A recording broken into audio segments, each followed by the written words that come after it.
Kylian Mbappé est déjà l'un des meilleurs footballeurs de tous les temps. Le champion du monde français a toujours été très explosif et rapide, mais c'est devenu une véritable machine de guerre depuis sa prise de masse à son arrivée à Paris. Même s'il a une très bonne génétique, on ne peut que respecter son hygiène de vie remarquable et son éthique de travail de folie. Dans cette nouvelle vidéo analyse, on va voir quel est le secret de Mbappé pour avoir ce physique hors norme. Pour commencer cette analyse, on va commencer avec la partie haut du corps. Mbappé travaille ici les pectoraux et les épaules. Justement, comme on voit ici à l'image, le footballeur de 25 ans a un point fort au niveau des épaules et des pectoraux. Même si les membres supérieurs sont beaucoup moins importants que les membres inférieurs en football, avoir un haut du corps puissant permet d'être fort dans les duels aériens, mais aussi ça permet de mieux résister à la pression des défenseurs. Ici, on voit que Mbappé fait des élévations latérales aux haltères. Après avoir connu un retard physique lors de ses jeunes années monégasques, Mbappé s'est vraiment transformé physiquement lors de son arrivée au PSG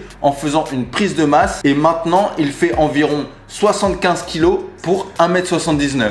Ici, il fait des crunchs, donc des relevés de bassin classiques. Bien sûr, Kylian varie les exercices pour travailler la sangle abdominale sous des angles différents, comme ici où il travaille les obliques internes et externes. À l'image, il fait l'exercice du rameur qui est un exercice stato-dynamique. Ici, il est en position de gainage et il fait du side plank cable pull pour renforcer les muscles latéraux du tronc, améliorer la stabilité au niveau du bassin et développer sa coordination. Avoir des abdos puissants permet à Mbappé de courir plus vite, de sauter plus haut, de frapper plus fort dans la balle en ayant plus de stabilité, plus de contrôle et un meilleur transfert de force entre le bas du corps et son haut du corps. Le Superman Hold ici permet de travailler de manière isométrique les muscles du dos, notamment les muscles érecteurs du rachis. Travailler les abdos n'est pas suffisant pour Mbappé, il faut vraiment qu'il ait un dos solide et c'est très important pour éviter les déséquilibres posturaux.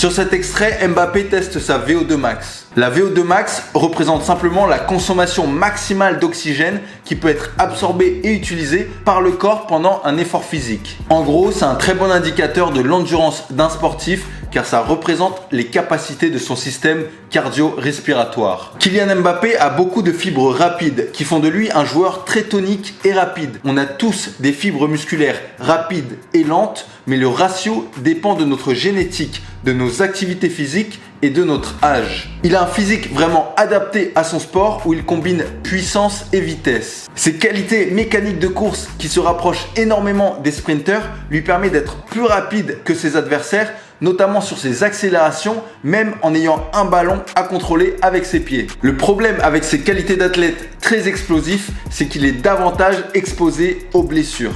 La blessure la plus fréquente pour ce type de morphologie, c'est la déchirure musculaire au niveau des ischio-jambiers. C'est pour ça que Mbappé renforce beaucoup ses ischios durant les phases de préparation physique et durant les phases de rééducation après une blessure. Mbappé travaille beaucoup avec des câbles qui permettent une résistance constante tout au long du mouvement. Ici par exemple, il ramène son talon vers sa fesse pour renforcer ses ischios en étant en appui unipodal, donc sur un pied, ce qui lui permet aussi de travailler son équilibre. Là c'est pareil, il étire ses ischios en faisant une flexion lombaire, puis il enchaîne avec un jump box pour travailler sa puissance réactive. La puissance réactive fait référence à la capacité d'un muscle à produire de la force maximale rapidement après un étirement. C'est aussi un exercice qui est top pour augmenter la détente verticale de Mbappé, qui est très importante pour toutes les phases aériennes où il veut mettre une tête. Ici, Mbappé travaille ses adducteurs avec une bande élastique. Les muscles adducteurs stabilisent les hanches et les jambes, ce qui est essentiel pour maintenir l'équilibre lors des mouvements latéraux, lors des changements de direction et lors des contacts physiques avec d'autres joueurs. Ici, Mbappé fait du leg press. Ça lui permet de faire de la pliométrie avec beaucoup moins d'impact sur ses articulations que s'il faisait des sauts directement sur le sol. Donc c'est très intéressant, surtout en retour de blessure. En faisant ça, il développe sa force explosive et sa réactivité musculaire qui sont très importantes pour la course et pour les changements de direction. Les fentes arrière avec une bande élastique comme ici permettent à Kylian de renforcer ses membres inférieurs. Cet exercice cible principalement les muscles glutéaux, en gros les fessiers, mais ça sollicite également les quadriceps et les ischios. Les fessiers sont un muscle très important lors des phases de sprint pour générer de la force lors des foulées. Les squats avec une Swiss ball entre le dos de Mbappé et le mur lui permettent de descendre plus profondément dans le squat et d'optimiser la position de sa colonne vertébrale. On passe au travail de vitesse et d'explosivité avec Mbappé qui fait des sprints avec un parachute attaché derrière lui. La résistance créée par le parachute force les muscles des jambes à travailler plus dur pendant les sprints, ce qui améliore naturellement la vitesse et la puissance explosive. Ici, Mbappé fait de l'échelle de rythme suivie de petits slaloms dans le but de travailler sa vitesse de pied, sa fréquence gestuelle et sa coordination œil-pied qui est très importante dans le football.